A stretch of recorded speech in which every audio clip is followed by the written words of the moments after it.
Yeah, we live right all the now. time. What you were saying?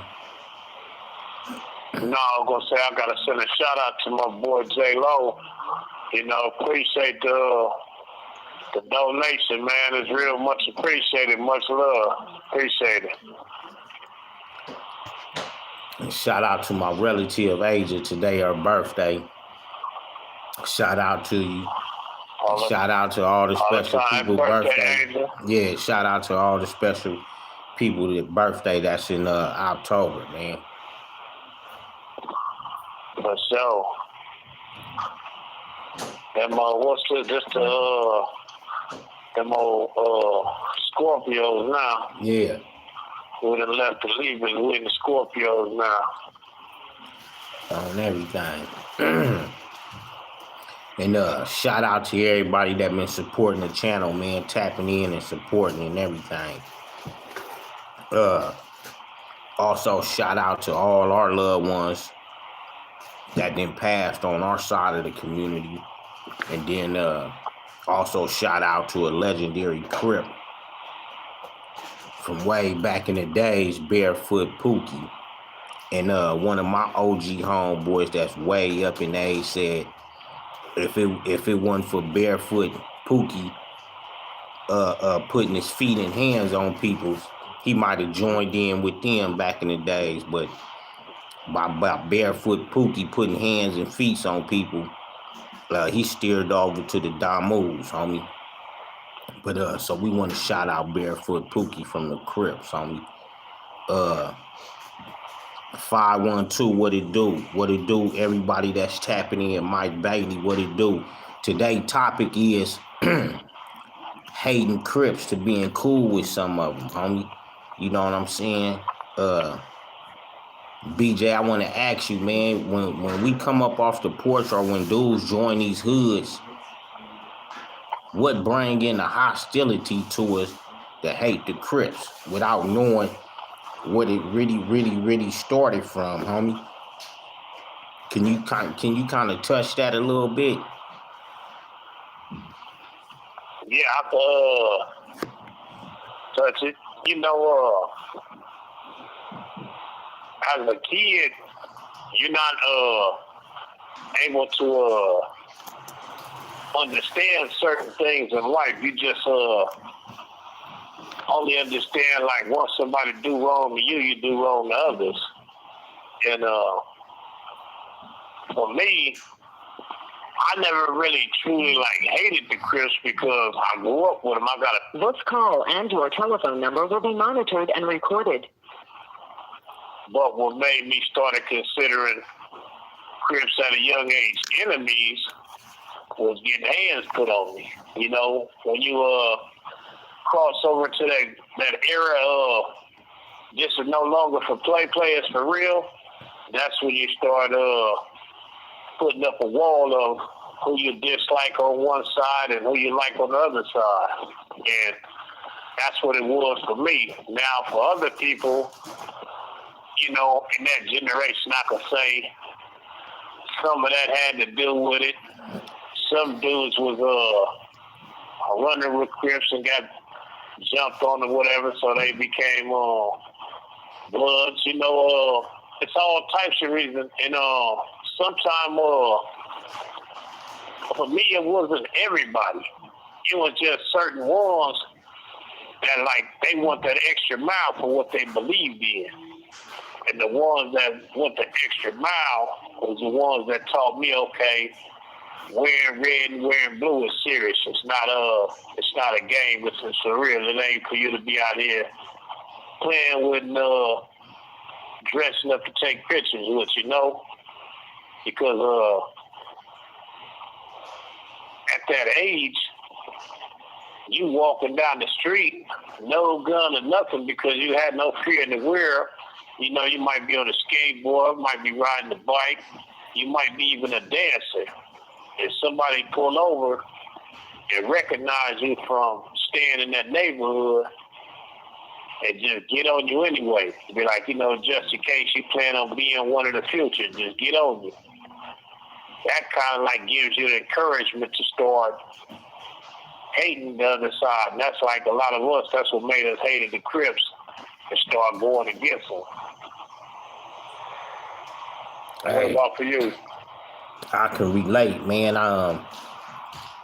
Well, my family, you know, some of my uncles at that time, they was, you know, in standings with the Crips and representing the Crips. I didn't really, didn't really see, I didn't really see no tension like that.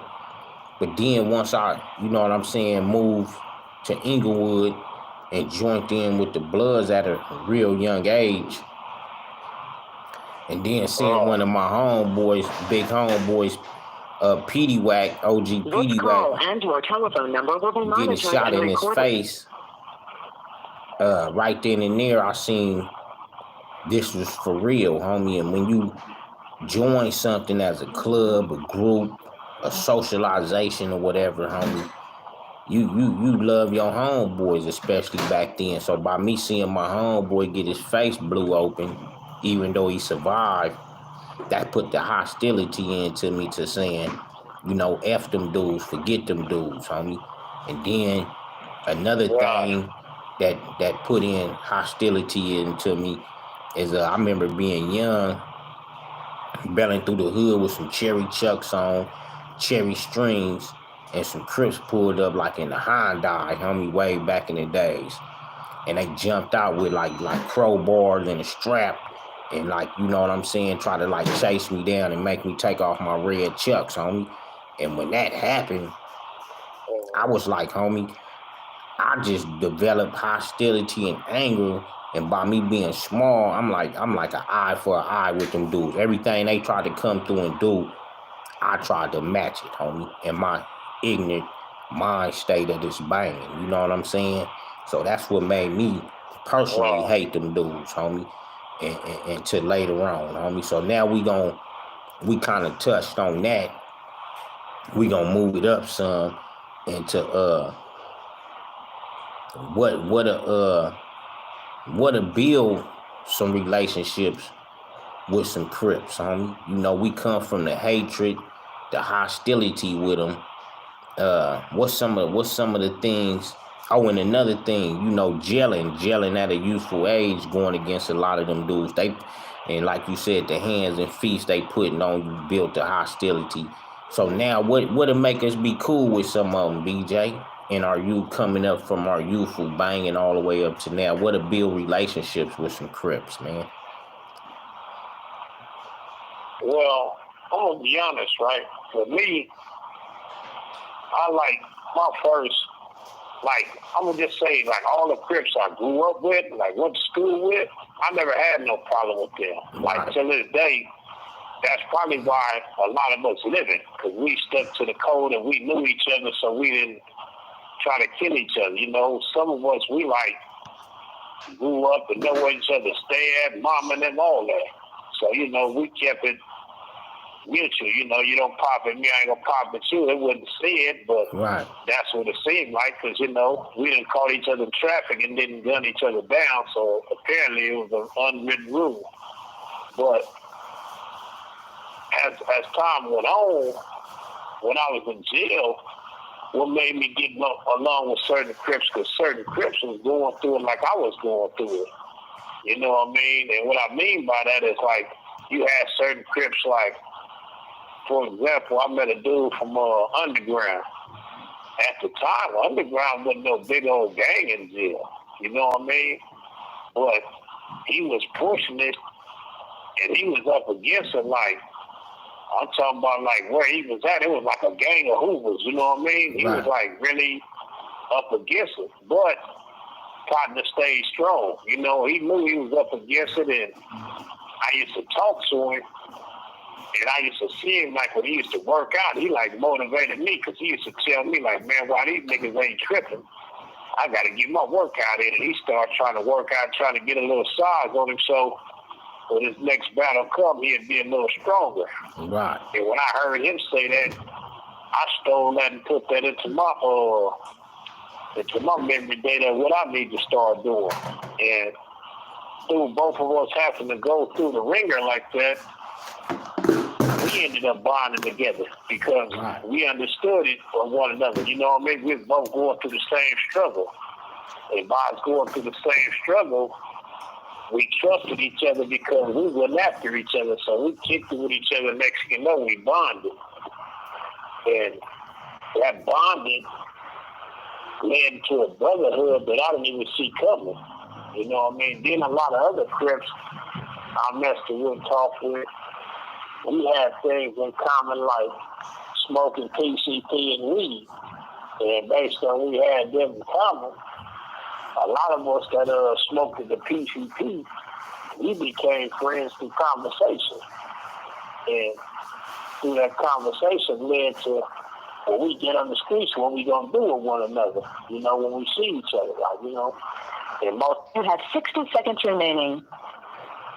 they be like, if I see you, I'm gonna smoke one with you. Right. I'll be right back. All right, I got you.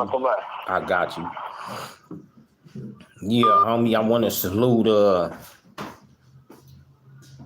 nigga for life. The homie Outside TV, Black Superman, all the loved ones that's tapping in, but what builded some of my bridges, well, I was able to be cool with a couple Crips, even at my youthful time gelling. Some of them was good. Some of them was good people, homie. All of them wasn't bad characters, homie. Just like the homie, some of us was good people. We wasn't all bad characters, homie. And some of them dudes seen styles in us, like we seen styles in some of them. And they'll lace us and tell us how to carry ourselves, homie. I didn't have Crips lace me and tell me how to carry myself young, coming into the juvenile systems like that, homie. And I always would have to respect some of them type dudes, homie. That they taught me how to carry myself, even amongst some of they peoples, homie. Big B's and tall P's all the times.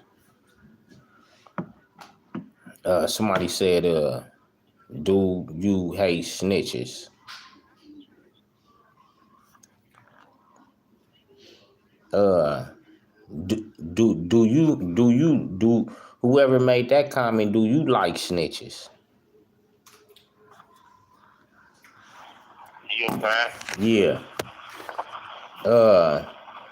I got some cool rip homies on everything. Yeah, I was just saying, me building some of my bridges with Crips, homie, is some of them dudes lacing me. I remember when I first went to juvenile hall, homie, and I think the dude was from Marvin Crip, homie. I believe he was out to Marvin's, homie. He was West LA. And I remember I came in young with a curl and everything, homie. And he was like, he was sweeping a broom through there. I guess he was just like burning some time. He was a regular through there. And he moving the broom through the little day room area where I was sitting, and he hitting everybody up. He get to me like, man, where you from, homie? I'm like, I'm from Inglewood neighborhood, Paru, and I think he pushed Marvin or Mansfield, homie. And he was like, hey, homie, you small, homie, just bang, just get your bang on, homie, and act like you could beat everybody up, homie. And this was like a Crip that told me this, homie. You know, push your hood with major confidence, homie, you know what I'm saying? And I always remember that, homie. Wow. You know what I'm saying? Yeah. Like, anything like that, man, that makes sense. Yeah. Hey, what about when you first like got to jail and kicking it with Crips at a youthful age in juvenile hall? How did that come about with us even kind of like talking to some of them like hoods that we weren't familiar with? Like how did the relationship go like that? Well, you know, sometimes like when you go to certain like juvenile halls, This call and your telephone number will be monitored and recorded. we was like bar sales. You know, like when I first went to Central, it was only like I went to EF. Right. Or was that GH? I think it was GH, where one is upstairs and one is downstairs. Right. Yeah, G is upstairs, H is downstairs. And I was on Unit G. And it was only me and a dude from Non-News Bishop up there. And when we was up there, it was like we had to sleep in the day room. You know, you put the mattresses down and everybody slept next to each other. So by sleeping next to each other, like us that our hoods wasn't close together, we end up just starting a conversation. You know, it might be a conversation about it's cold in this motherfucker. Somebody get the bag or something and they just say something hella funny where you can't help but laugh at it no matter how hard you try to play. You be like, that shit was funny, and you end up joining in the conversation and getting cool with people. You know, that's how I got cool with a lot of dudes like in jail who happen to be in the dorm setting. Right, you know what I mean? Right. On the real, homie, because I remember that, like, because I was, like I say, I was small, homie, so I never talked to the Crips. I never cared to really be cool with them because I was like, I'm small. I used to see how they be getting down on each other, and I used to be like, homie, I ain't trying to be a victim, be cool with them, then they flash on the nigga, homie. So, but like you said, some of them would say some stuff like, hey, Pablo, you want an extra sandwich or something, homie? Hey, homie, you want some chips? And this be a fool you think that was stubborn, hard-headed, banged out like you, but then he really got good sense. And once he get at you and be like, hey, Pablo, you straight, homie? You want some more sandwiches? You straight? Then you be like, okay, like, damn, these dudes cool up in here, homie. They all right. You feel me? Mm-hmm. So that was things that break the ice, you know? Yeah.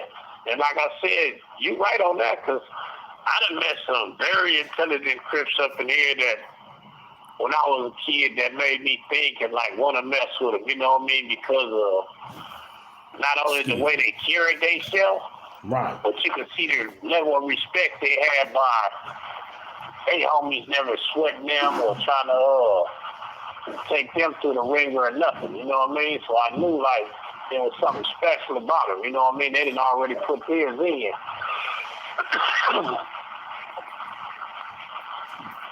Hey. But that made me like them dudes even more, certain ones. Exactly. Hey, exactly, homie. I remember it was a dude from Venice Showline like that, homie. It was I don't know, however he gave something up. I thought it was 60s, homie, and I was in juvenile. I think we was in TV, and I remember I came out first, homie, and I'm belling past looking at everybody new chunking up the P, and dude gave us something like 60s. But when he really came out, he was like, hey, homie, where you from? I'm like, I'm from neighborhood Pablo. He was like, you look like you got a problem, homie. I'm like, man, you from 60s? He was like, nah, I'm from Venice Showline. And he showed me how he gave it up. And he was like, he was way bigger. I forgot his name. He was like, it started with an S, homie, but I remember he was big, brown skin. He had like a red curl. He used to wear it parted down the center. But just that I was just, small push to turf.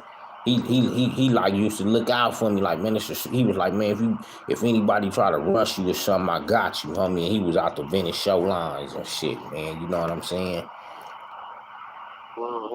Cause back then it used to be hard. Like you wasn't running around looking for no Crips to be cool with, but it seemed like everybody back then seemed like got along with your enemy, so you was on your own island as being a B-dog sometimes. You feel me? Yeah. And man, in honesty, I liked it though because it taught a motherfucker a lot. You know, if you don't never go through that type of shit, right, you wouldn't know how to carry yourself in life. You know what I mean? I hated juvenile hall. I hated YA, but when I got home, I appreciated them because by me going through what I was going through in both of them, I also developed a lot of friendships and learned a lot from other people. You know what I mean? Right. I learned how to get serious about reading through this Crip named Moon from Front Street. he used to do a lot of reading. He the one turned me out on the Donna Goins book a long time ago. Right. And a lot of them things like became habits that I took to the streets with me and still carry today. A lot of the different things I learned from a lot of different Crips that I was socializing with. Right. Hey, somebody right here asked, has BJ ran into any friends he knew before banging started to gang bang?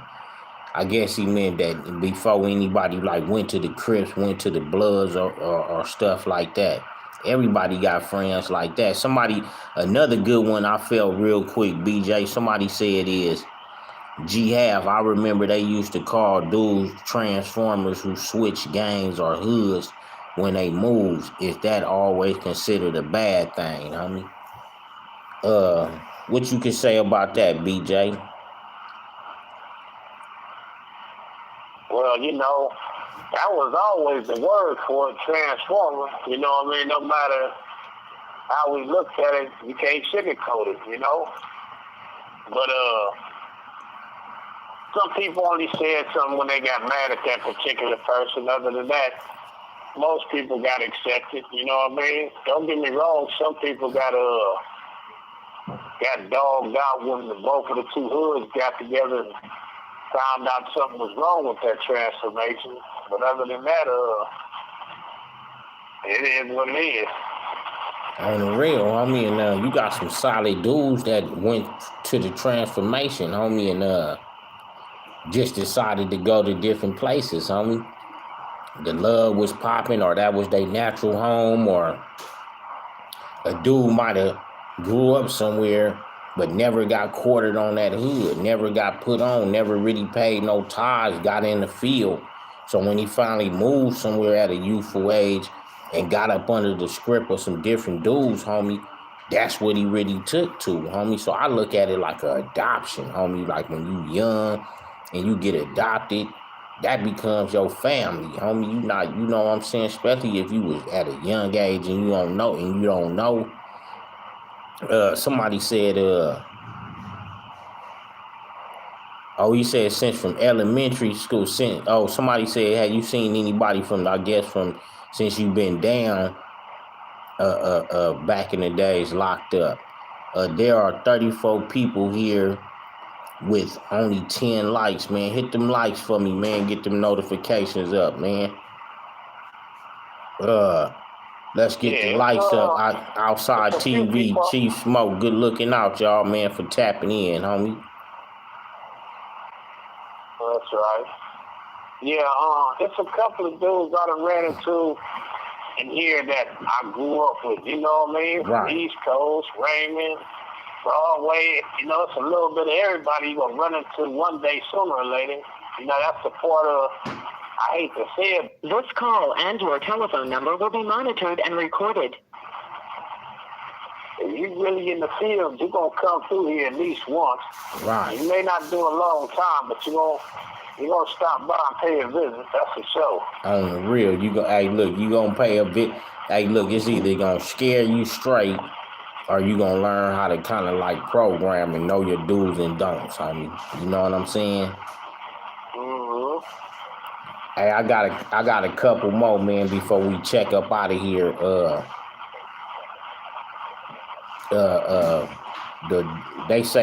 Somebody said we be knowing Crips from wards and streets altercations. Have we ever been cool with some female Crips after street altercations? I never really was cool with no Crip females after I got in, might have got into it with them or anything, homie. But I done seen some cute ones in my youthful time and try to holler at them, and they diss the beat because they felt like they believed that, at a certain point, at a certain time back then, whether someone was just talking to talk, they used to act like they wouldn't date a blood out in public, or they a diss, homie. But I ain't never just personally got into it with a Crip female, then later on dated her. What about you, BJ?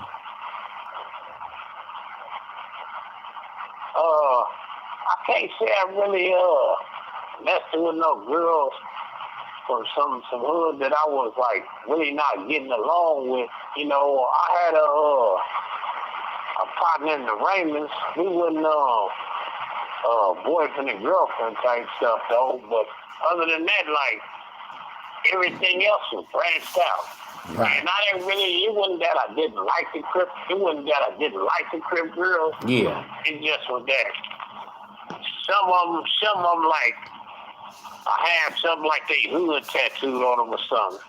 Three-way call alert. When I see that, I already know that you dedicated to that because you wouldn't have put it on you. So I used to like them the ones I'll back up off of. I wouldn't try to holler at. Right. But it was some, don't get me wrong, that they was feeling me and got at me and I hollered back and we kicked it and some of them we still cool today.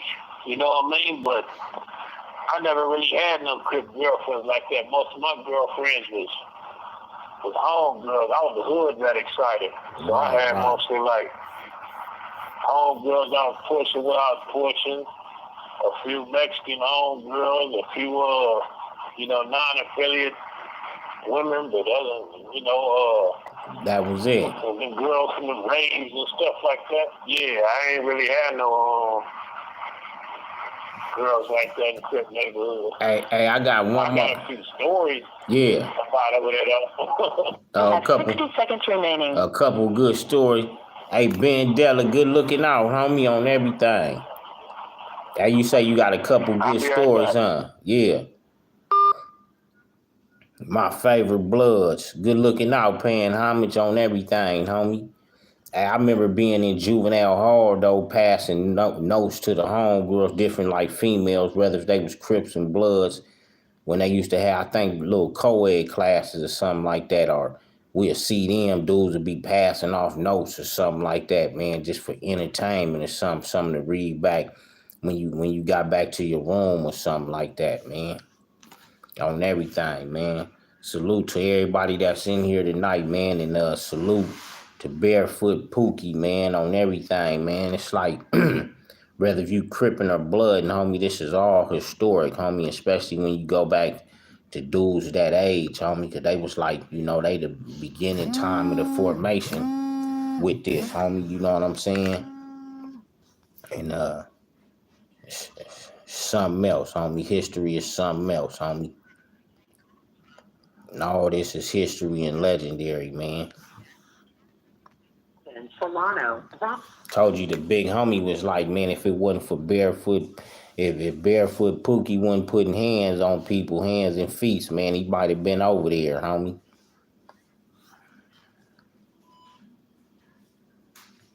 And I feel like that was historical by the homie even saying that. Hey. Yeah, I'm back. Yeah, man. Are you cool with any Lincoln Parks? Yeah, go ahead. I was reading a comment real quick. Go ahead. No, I said before I left, I was saying, yeah, I got a few stories about that's what girls like in Crip neighborhood, getting caught over there, hanging out too long and stuff like that. Yeah, somebody said, do you know any Lincoln Park Bloods? And then somebody said, what up, G-Half? Shout out to the NHPs. They showed me love and my fam at TGIF, man, all the time, Frank. Yeah, I know a bunch of Lincolns. All kind of Lincolns. The homie, Ace Wicked from Lincoln, rest in peace. The homie Eminem from Lincoln. The homie, what the boy I'll tell you about? Yeah, Big Art Louis. Yeah. A bunch of the Lincolns. Right, on the real. Hey, somebody said I ran into a few females from Inglewood, Tamika, from CPB, and Tonisha and Pookie. Yeah, them the homegirls, homie. What you were saying, BJ? Mm-hmm. Yeah, I said, Art Louis, that's the homie I was telling you about. That was lifting 600 and some pounds in the pen. Yeah. That's where you from, Lincoln. Oh, Louis was on silverback for real. Right, on straight swole, huh? Well, strong as a something. Hey, so what you think about the young dudes that come on?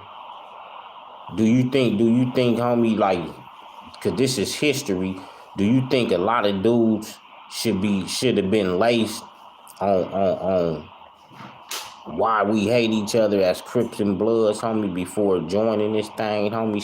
Do you think it should have been like that, homie? I think it should have been that way because in my generation, when I came up, a lot of Crips were still like hanging around in our neighborhood. We grew up together. You know what I mean? Like a lot of the OG coaches raised me. You know what I mean? Because they was in the hood all the time, messing with the homies and selling water and all type of stuff back then. You know, and once our generation started getting into it, our generation kind of like the ones turned up the heat and made things about the red and the blue. Before that, it was like mostly over drugs and disagreements about oppression. You know what I mean? Right. But it just time from that. Each generation, it'd be a different reason something keeps going. This call and your telephone number will be monitored and recorded. Yeah, that is true, DJ. Wow, you see Bloods and Crips getting along on Crenshaw, certain places, but couldn't get along once we leave Crenshaw. But then in this generation, you got Bloods and Crips like hoods like actually clicked up together. So, you know, each generation do something historically different, you know what I mean? And like you were saying about Crenshaw, that was kind of like a bondage along with low riding and all these car clubs. Eventually, when they started, homies started being a part of these clubs and all that, that was a bridge built to show Crip and Blood relationships. You know what I'm saying? Yeah. That, like you said, we could be all on the Shaw sometime, but once you leave the Shaw, it'll be on and cracking. Everybody watching everybody back as they leave them, but pulling up, everybody be too happy. Right. Hey, have you ever I remember being on the Go ahead. I remember being on the show and I used to always look for the boy EJ from Main Street. He had a broham. He had a hot broham. And I used to always look for it when he come through. He used to always come through flossing and hitting switches and doing the most. And he was in the wheelchair. And I used to be like, damn, time to be getting it. You know what I mean? I used to really like respect that. Hey, somebody said, I think LAPD is responsible for the Bloods and the Crips just as much as the original members started the war and keeping up the funk. I'm one of them strong believers, homie. I never, people would say, I can't do this because of the white man. I can't do this because of this. So I look at it like, homie, the police ain't doing nothing bigger than what we doing, homie. They doing infiltration, but we out here doing the biggest infiltration because we the one that's moving and shifting the crime and knocking each other down and dismantling one another, homie. All they doing is coming through to clean up the carnage and arrest and twist, homie. So we kind of got to blame ourselves and hold ourselves more responsible than blaming somebody else for our failure, homie, and our destruction, homie. What you think, BJ? I'm going to keep it real because if we're going to blame the police, what's the excuse right now? You know what I mean? Because we all got free will. If we want to get along, we want to get along. So what's the excuse of us not getting along now? The police ain't involved. You know what I mean? Sometimes it be self-explanatory. Some people don't know how to read between the lines, and some people don't know how to let things go. You know what I mean? Some do and some don't. Right. You know, sometimes people got to learn to stand up and be a man sometimes and do what's better for their family as well. You know, see, when I was a kid, I didn't know all the things that I know now. And now that I know all the things I know now, that's why I talk like I talk now. Exactly. You know, when I was a kid, you didn't see me talk about peace treating with no Crips either. But shit, yet and still to this day, shit, I damn near got just as many Crip friends as I got blood friends. Right.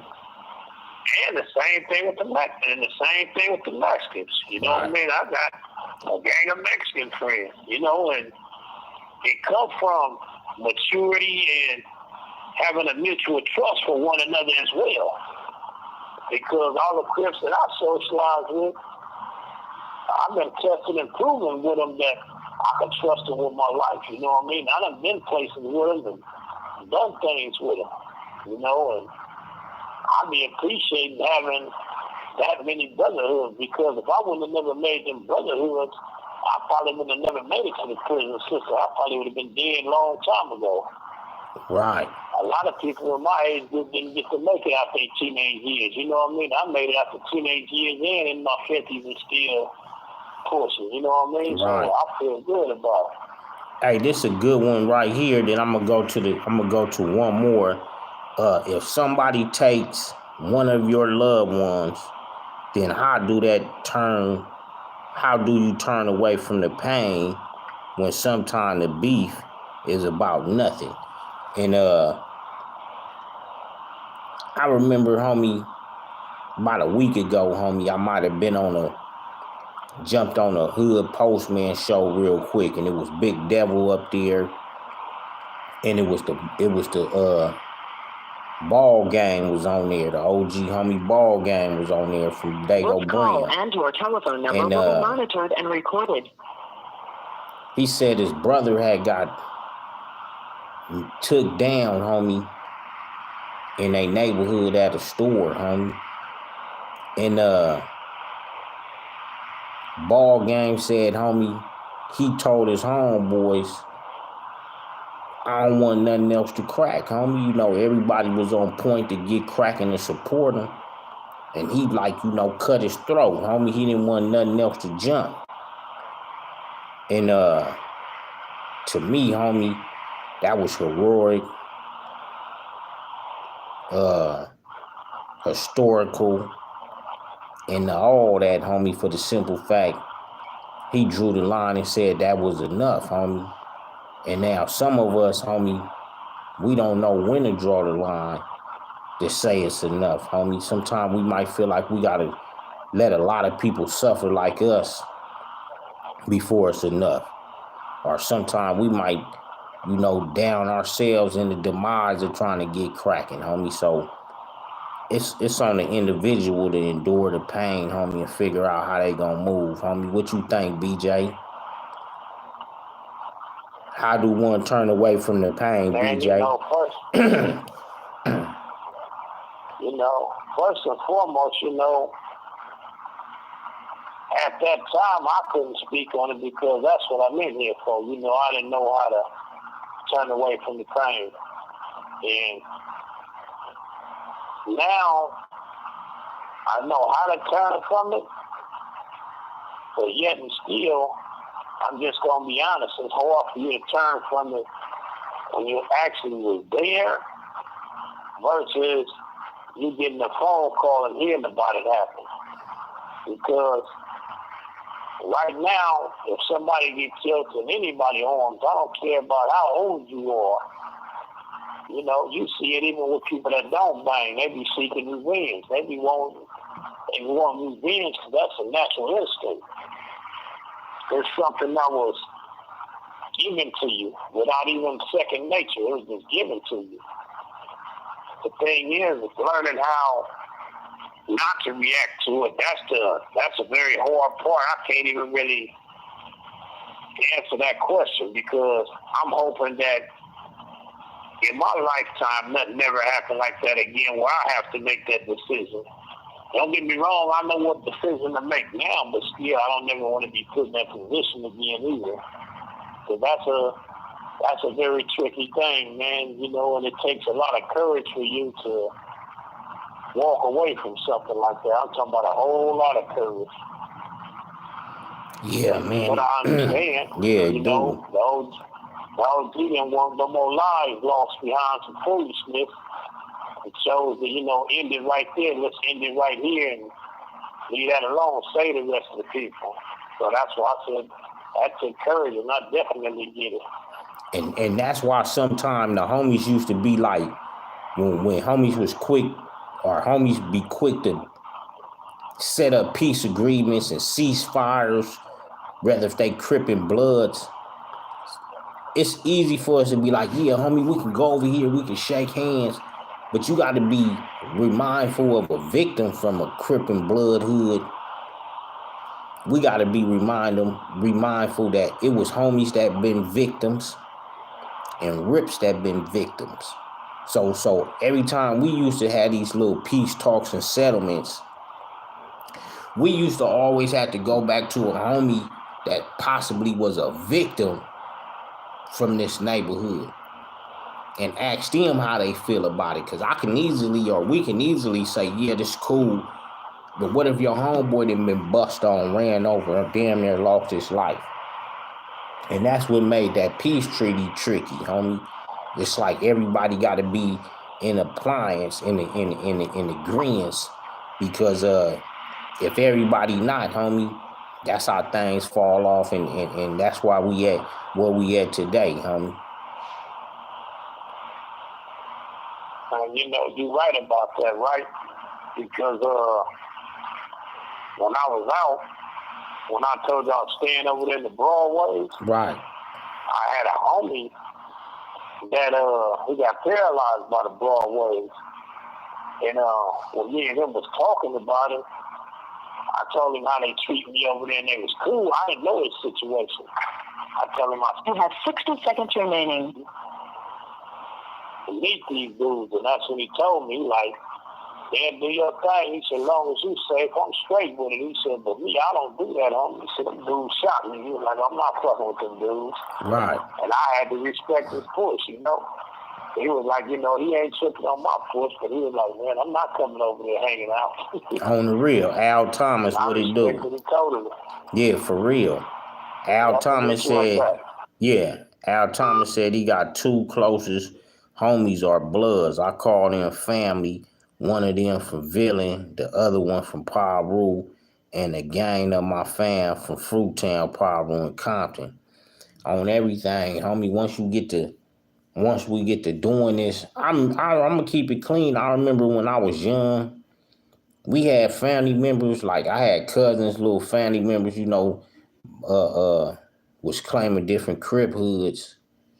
And by us being so burnt out and caught up in our beginning lives of this at my generation era, we loved each other, but we didn't really thrive to kick it so much with each other because we was inside our neighborhoods building our reputation up. And by being crippin' and blood, it was like at the beginning, people wasn't really just bringing their family members to their hoods like that. You had to be a reputable or something to just bring your Crip family member over. So a lot of our family ties were severed only till we seen each other at family member houses or a family function, homie. You know what I'm saying?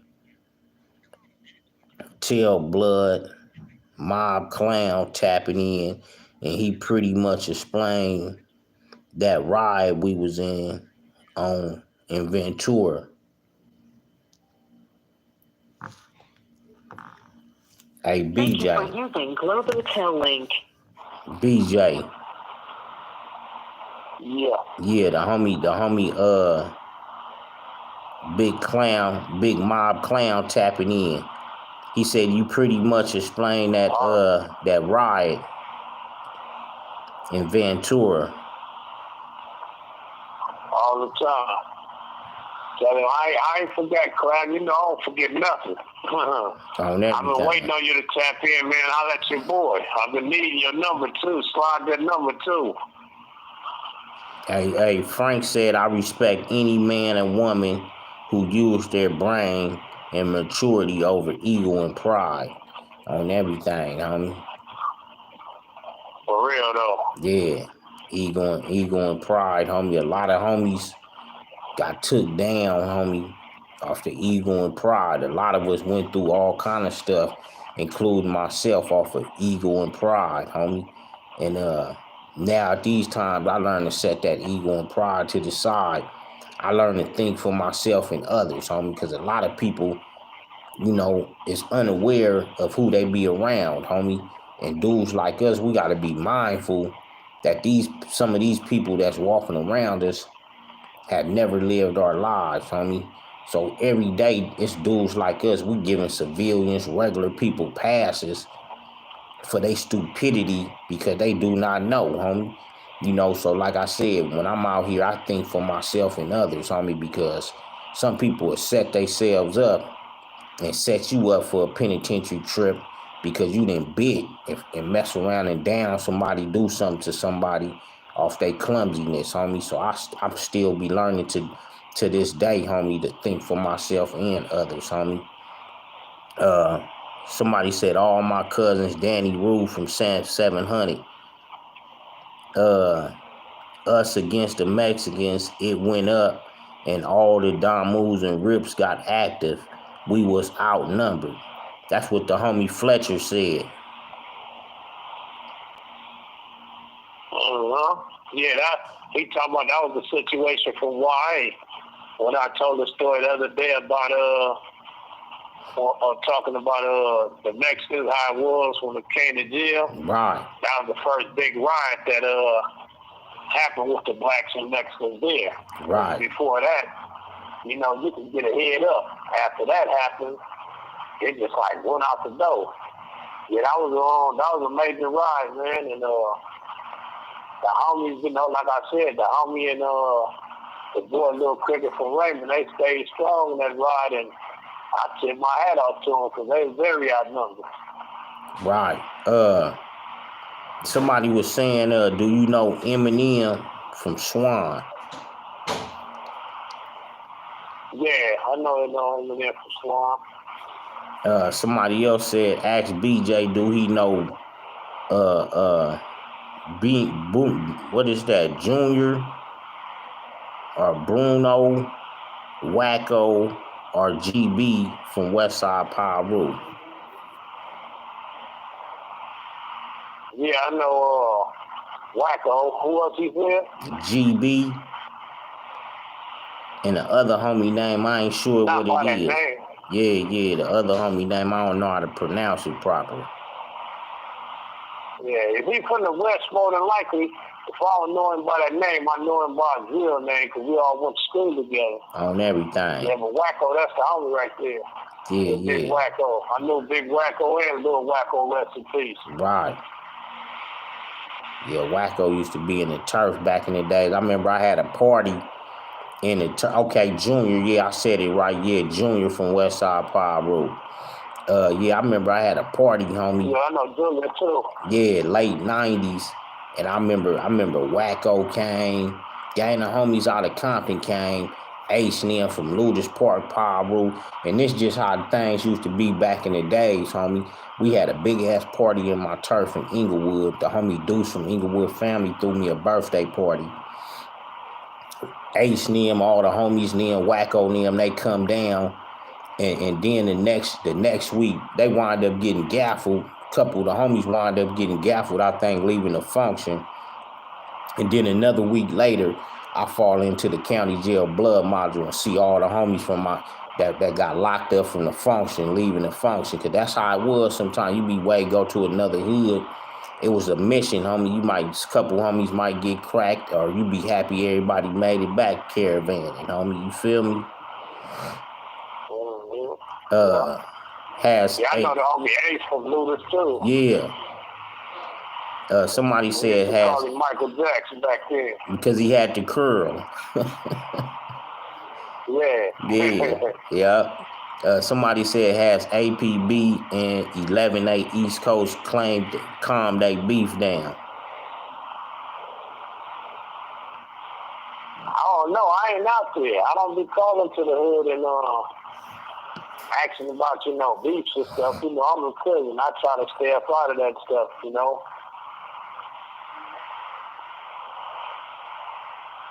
BJ, but had y'all 11-8 and APB, that's probably like how we was with 60s damn near, huh? All out or something at one point. Shit, at one point, that was Iraq, man. Yeah.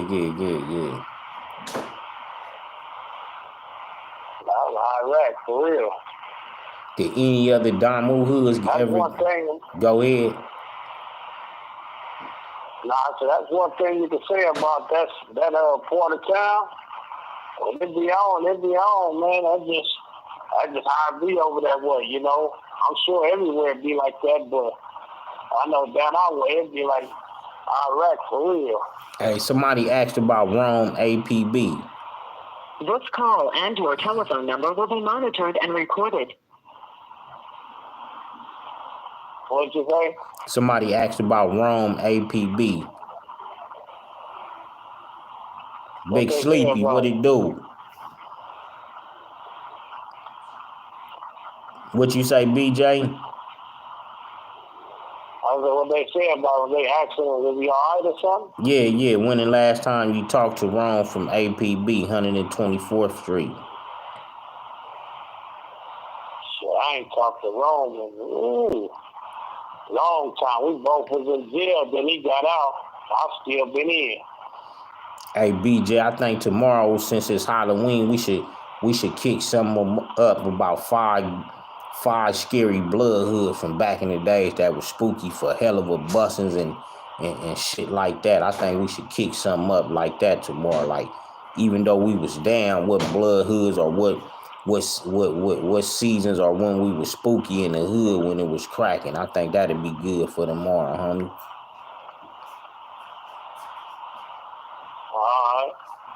There it is there. Yeah, hell yeah. Somebody, I'm gonna take one more real quick before we get on. Ask him if he know HB from the Millers.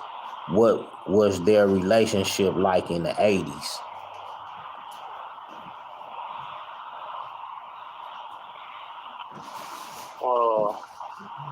Yeah, I know HB from the Millers, and we ain't never had no beef.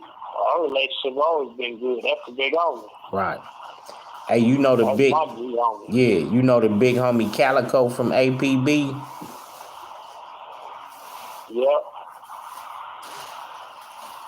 Yep. Is Calico a historical homie too, BJ? Yeah, he's a historical dude. Yeah. That's for sure. Yeah. Man, 89 on up with On the Edge with BJ APB. And salute to everybody that tapped in with us tonight, homie. And tomorrow we gonna tap in tomorrow on Halloween, homie, and kick a hell of a horror hood story, homie. That spooked the hell out of us before in our banging career, homie. So till tomorrow, homie, we tapping out. Peace and blessing. BJ, you want to say something before we get on, homie? Yeah, I just want to say thank y'all for tapping in again tonight, because, like I've always said, each night, that we know y'all with us, we know that y'all safe and ain't laying up under somebody's sheet.